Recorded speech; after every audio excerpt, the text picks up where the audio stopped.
अल्हम्दुलिल्लाहि रब्बिल आलमीन वस्सलातु वस्सलामु अला सय्यिदिल मुरसलीन अम्मा बाद फ़अऊज़ु बिल्लाहि मिनश शैतानिर रजीम बिस्मिल्लाहिर रहमानिर रहीम। अस्सलामु अलैकुम व रहमतुल्लाहि व बरकातुहू। Dear students, today we will study chapter number 1 of biology for class 9th and today topic is biology and its branches. After listening this lecture, students will be able to define biology and also define branches of biology and also explain the relationship between different sciences and different branches of science and also explain the careers which can be adopted by our biology students after getting higher education. It is the study in which we made observation and perform experiments and logical conclusions are drawn in order to understand the principles of nature. मतलब क्या है कि इसमें हम observation बनाते हैं, observe करते हैं चीज़ों को, उस पर फिर उसको आइडेंटिफाई करने के लिए, उसको तस्दीक करने के लिए हम क्या करते हैं, एक्सपेरिमेंट परफॉर्म करते हैं, उसको एक्सपेरिमेंट के जरिए जांचने की कोशिश करते हैं। फिर उन एक्सपेरिमेंट के बिहाफ पे हम क्या करते हैं, लॉजिकल कंक्लूजन्स ड्रॉ करते हैं, ठीक है, ताकि हम नेचर के असूलों को समझ सकें। तो साइंस जो है एक बहुत ही वेस्ट नॉलेज है, बहुत बड़ा जो है वो वसी इल्म है। तो इसको समझने के लिए हमने अपनी आसानी के लिए बहुत सी छोटी छोटी ब्रांचेस में डिवाइड किया गया है। तो जिसपे से आज हमने डिस्कस करना है बायोलॉजी को। तो बायोलॉजी क्या है? Biology is the scientific study of life. Life को जब हम साइंसी तरीके से जो है स्टडी करते हैं तो उसको हम बायोलॉजी कहते हैं। तो ये साइंस की ब्रांच है। तो आइए हम ये भी देखते हैं कि बायोलॉजी का वर्ड कौन से वर्ड से ड्राइव किया गया है। तो बेटा बायोलॉजी का जो वर्ड है ये दो ग्रीक वर्ड से निकला है, जिसमें फर्स्ट है बायोस एंड सेकंड है लोगोस।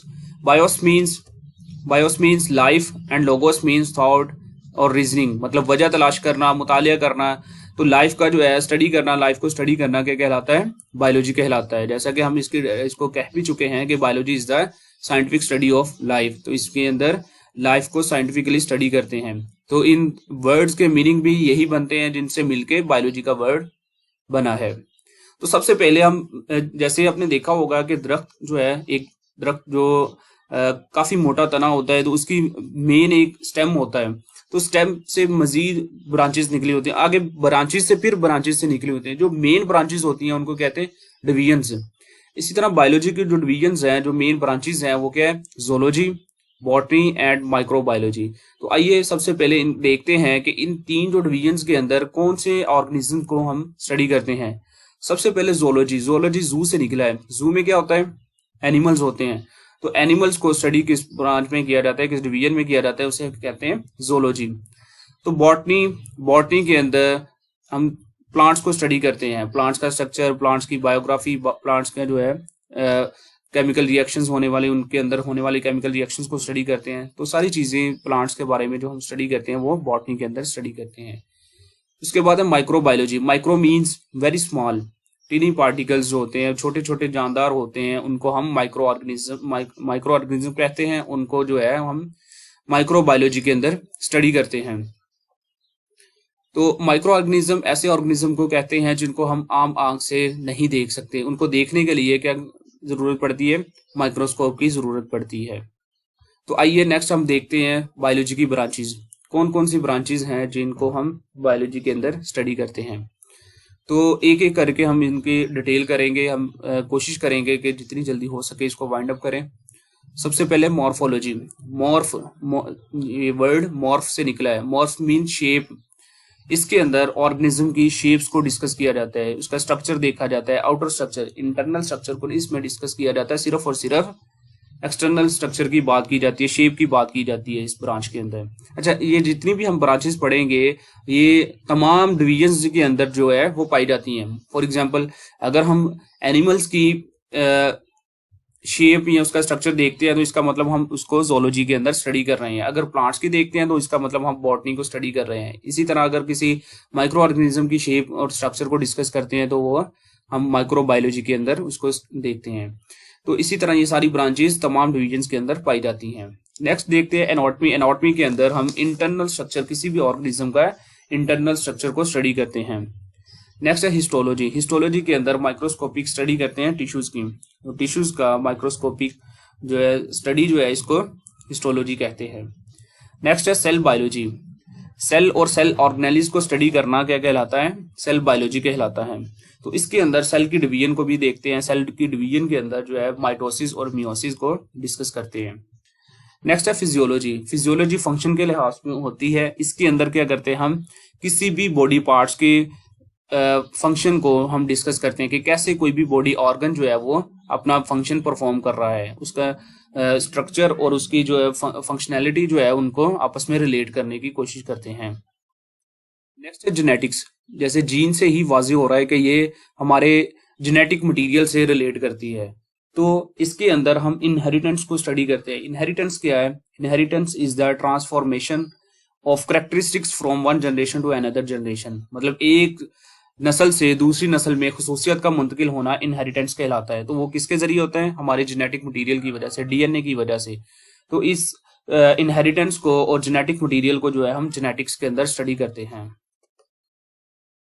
नेक्स्ट हम देखेंगे एम्ब्रियोलॉजी। एम्ब्रियो से निकला है। एम्ब्रियो होता है लिटिल लिविंग ऑर्गेनिज्म, सबसे छोटा जो जानदार होता है। जैसे सबसे पहले जब मेल और फीमेल गैमीट्स आपस में मिलते हैं तो जाइगोट बनता है। जाइगोट के अंदर डिवीजन होती है, तो एम्ब्रियो उस ऑर्गेनिज्म को कहेंगे जिसमें तमाम ऑर्गन्स कंप्लीट हो चुके होते हैं, इसे एम्ब्रियो कहते हैं। एम्ब्रियो से लेकर बर्थ तक जितनी भी चेंजेस आती हैं किसी ऑर्गेनिज्म के अंदर, उसको बायोलॉजी की ब्रांच एम्ब्रियोलॉजी के अंदर स्टडी किया जाता है।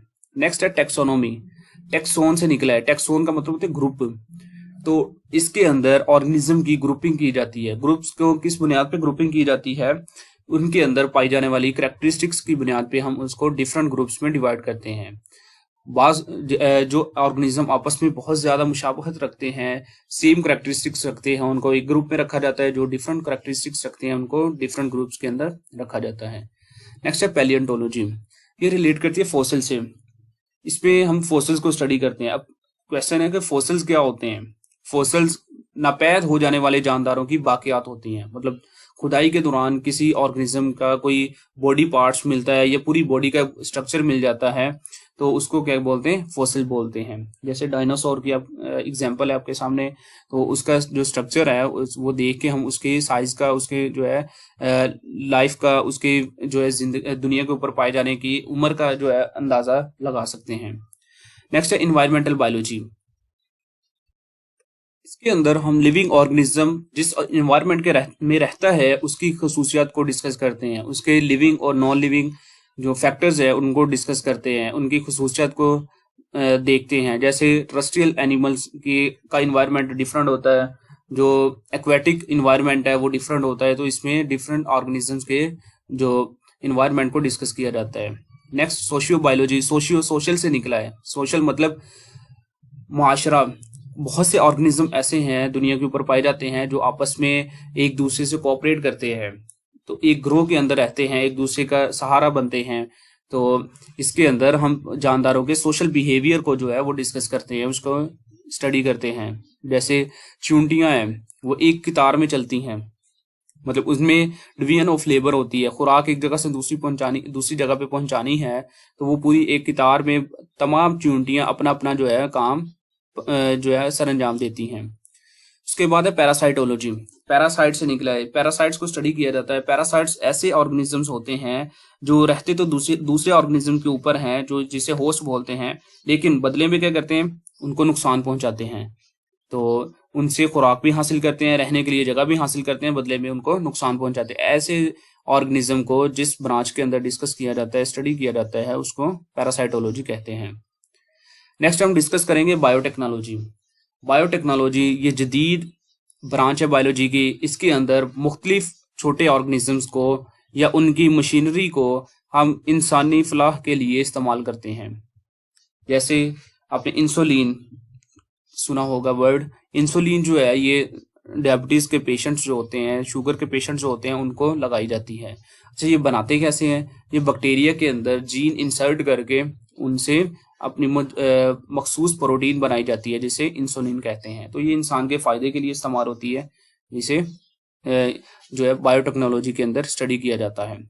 नेक्स्ट हम डिस्कस करेंगे एंटोमोलॉजी। एंटोमोलॉजी ये इंसेक्ट से रिलेट करती है। इसमें हम इंसेक्ट्स की डिफरेंट टाइप्स को, उनकी कैरेक्टरिस्टिक्स को, ठीक है, उनकी शेप्स को डिस्कस करते हैं। तो ये क्या है, ब्रांच एंटोमोलॉजी कहलाती है। नेक्स्ट है फार्माकोलॉजी। इसके अंदर हम ड्रग्स को डिस्कस करते हैं, उसके इफेक्ट्स को डिस्कस करते हैं कि इंसानी सेहत के ऊपर किसी भी ड्रग के, किसी भी दवाई के क्या असरात होते हैं, इसको हम फार्माकोलॉजी के अंदर डिस्कस करते हैं, स्टडी करते हैं। ठीक है, उसके बाद जो है हम डिस्कस करेंगे कि किस तरह मुख्तलिफ ब्रांचेस जो है साइंस की आपस में रिलेट करती हैं। जाहिर सी बात है, अगर हमने बायोलॉजी को स्टडी करना है तो हम सिर्फ बायोलॉजी को स्टडी करके जो है वो कामयाब नहीं हो सकते, हमें दूसरी साइंसेस को भी साथ लेके चलना पड़ता है। उनसे जाहिर सी बात है, जैसे पहले हम डिस्कस कर चुके हैं कि साइंस बहुत ही वसी इल्म है, सिर्फ उसको समझने के लिए, अपनी आसानी के लिए हमने क्या किया, उसको छोटी छोटी ब्रांचेस में डिवाइड किया। लेकिन उसके बावजूद जो है हम कंप्लीटली इसको डिवाइड नहीं कर सकते साइंस को, क्योंकि एक चीज को समझने के लिए दूसरी चीज की जरूरत पड़ती है, दूसरी को समझने के लिए तीसरी चीज की जरूरत पड़ती है। तो फिर इसलिए बहुत सी ब्रांचेस जो है आपस में इंटर रिलेट करती हैं। तो सबसे पहले हम बायोफिजिक्स को स्टडी करेंगे। बायोफिजिक्स में जैसे हम बायो के अंदर लिविंग ऑर्गेनिज्म को स्टडी करते हैं और फिजिक्स के अंदर हम नॉन लिविंग ऑर्गेनिज्म, उनकी मूवमेंट को स्टडी करते हैं। तो जाहिर सी बात है, सिर्फ और सिर्फ गाड़ियां या दूसरी चीजें मूव नहीं करती, जानदार भी मूव करते हैं। तो जो जानदार मूव करते हैं, जितने भी जानदार मूव करते हैं, वो फिजिक्स के असूलों को मद्देनजर रखते हुए ही मूवमेंट करते हैं, लोकोमोशन करते हैं, एक जगह से दूसरी जगह जाते हैं। तो हम बायोलॉजी का मुतालिया करते हैं फिजिक्स के असूलों को मद्देनजर रखते हुए। ठीक है, जितनी भी मूवमेंट है उनको हम फिजिक्स के असूलों के मद्देनजर रखते हुए जब स्टडी करते हैं, तो ये ब्रांच क्या कहलाती है, बायोफिजिक्स कहलाती है। नेक्स्ट हम देखेंगे बायोकेमिस्ट्री। तो लिविंग ऑर्गेनिज्म के अंदर जो लाइफ को बरकरार रखने के लिए लातादाद जो रिएक्शंस जो हैं वो बॉडी के अंदर हो रहे होते हैं। जैसे हम एग्जांपल के तौर पे दो रिएक्शन है, रेस्पिरेशन और फोटोसिंथेसिस। फोटोसिंथेसिस जो है ये पौधों में होती है, रेस्पिरेशन तमाम जानदारों के अंदर होती है। तो इनको समझने के लिए हमें केमिस्ट्री का सहारा लेना पड़ता है, क्योंकि केमिस्ट्री के अंदर हम केमिकल एनालिसिस करते हैं, मुख्तलिफ जो मैटर है उनके रिएक्ट करने की सलाहियत, उनके जो नेचर है उसको स्टडी करते हैं। तो अगर हम वही चीजें जो है लिविंग ऑर्गेनिज्म की स्टडी करें तो ऐसी ब्रांच को क्या कहेंगे, बायोकेमिस्ट्री कहेंगे। नेक्स्ट है बायोमेट्री। बायोमेट्री, बायोमैथमेटिक्स भी कहते हैं इसे। तो मैथमेटिक्स के बगैर कोई भी साइंस जो है वो मुकम्मल नहीं होती। जैसे हमने एक्सपेरिमेंट करते हैं बायोलॉजी के अंदर, एक्सपेरिमेंट, कोई भी एक्सपेरिमेंट परफॉर्म करते हैं, जो उसका रिजल्ट आता है उससे हम लॉजिकल कंक्लूजन ड्रॉ करना होता है। तो लॉजिकल कंक्लूजन ड्रॉ करने के लिए हमें मैथमेटिक्स का सहारा लेना पड़ता है, मैथमेटिक्स के असूल को मद्देनजर रखना पड़ता है। हम ये देखते हैं कि कितनी प्रोपोर्शनैलिटी के अंदर हमारा जो हाइपोथेसिस था वो करेक्ट था। ठीक है, तो इसको समझने के लिए हमें मैथमेटिक्स की जरूरत पड़ती है। नेक्स्ट है बायोजियोग्राफी। बायो मीन लाइफ, जियो मीन जमीन, ग्राफी मीन डिस्ट्रीब्यूशन। तो लिविंग ऑर्गेनिज्म जो है वो पूरी दुनिया के ऊपर फैले हुए हैं। मुख्तलिफ इलाके के ऑर्गेनिज्म मुख्तलिफ करैक्टरिस्टिक्स रखते हैं, उनका जो है रहने सहने का अंदाज, खुराक हासिल करने के तरीके, ठीक है, खुराक बनाने के तरीके मुख्तलिफ हैं। तो पूरी दुनिया के अंदर जो ऑर्गेनिज्म फैले हुए हैं, इनका फैलाव को डिस्कस किया जाता है बायोजियोग्राफी के अंदर। नेक्स्ट है बायोइकोनॉमिक्स। बायोइकोनॉमिक्स इकोनॉमिक्स निकला है। इकोनॉमिक क्या होता है, इकोनॉमिकली किसी भी चीज को डिस्कस करना। फॉर एग्जांपल हम गंदम की फसल उगाते हैं, तो गंदम की फसल उगाने के लिए हमें बीज चाहिए, फसल के लिए हमें मुनासिब खाद चाहिए, जमीन चाहिए। तो हम सारी कैलकुलेशंस पहले करते हैं कि क्या अगर हम इतनी फसल उगाते हैं, क्या ये हमें बेनिफिट्स देगी या लॉस देगी। तो उसको हम जो है एस्टिमेट करने के लिए बायोइकोनॉमिक्स का सहारा लेते हैं। तो ये भी जरूरी है। इससे पहले अगर हम एक्सपेरिमेंट करके, मतलब क्रॉप उगा के, फसल उगा के, उसके बाद जब देखेंगे कि अभी नुकसान हुआ या फायदा हुआ, अगर तो फायदा हुआ तो बड़ी अच्छी बात है, लेकिन अगर नुकसान हुआ तो उसका हमें पहले से अंदाजा नहीं था, तो उसका अंदाजा लगाने के लिए हम बायोइकोनॉमिक्स यूज करते हैं। तो ये एक डायग्राम है, इसके जरिए आप जो है बायोलॉजी के दूसरी ब्रांचेस के साथ रिलेशन देख सकते हैं। सबसे पहले अगर हम बात करें बायोफिजिक्स की, तो बायोफिजिक्स के अंदर मसल्स और बोन्स जो हैं, इनकी मूवमेंट, इनके काम करने का जो तरीकाकार है वो फिजिक्स के असूलों को मद्देनजर रख के होता है। इसके बाद बायोजियोग्राफी है, डिस्ट्रीब्यूशन ऑफ ऑर्गेनिज्म, जो पूरी दुनिया के अंदर ऑर्गेनिज्म डिस्ट्रीब्यूट है, फैले हुए हैं, इनको जो है वो बायोजियोग्राफी के अंदर स्टडी किया जाता है।